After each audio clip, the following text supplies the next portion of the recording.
seni mina, köngilli yazlarını, havada urnaşkan yaktı yıldızlarını, gözlerine qarap dağı bir seyinem, sen bitmenim üçün dünyada birgenem.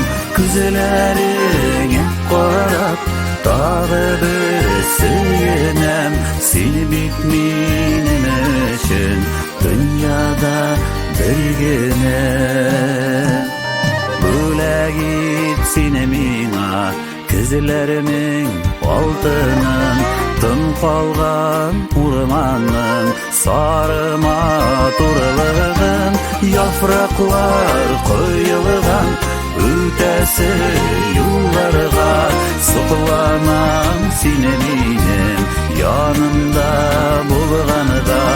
Yapraklar koyulgan, ötesi yollarga, sıkılanan seni benim yanımda bulganda.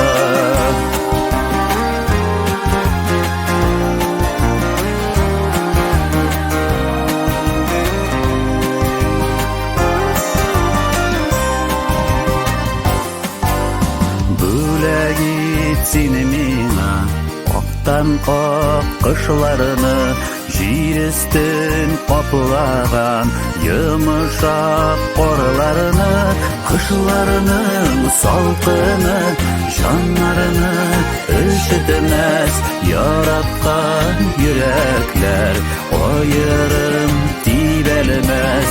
Kışlarının saltını, canlarını üşütmez yaratkan yürekler, ayırım dibelmez.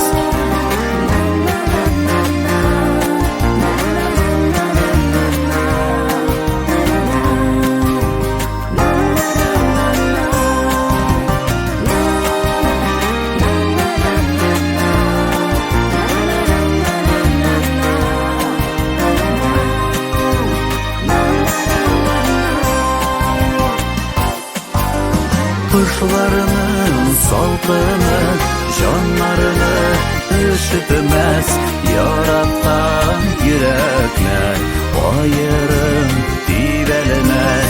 Kışlarının saltını, canlarını üşütmez yaratkan yürekler, ayırım dibelmez.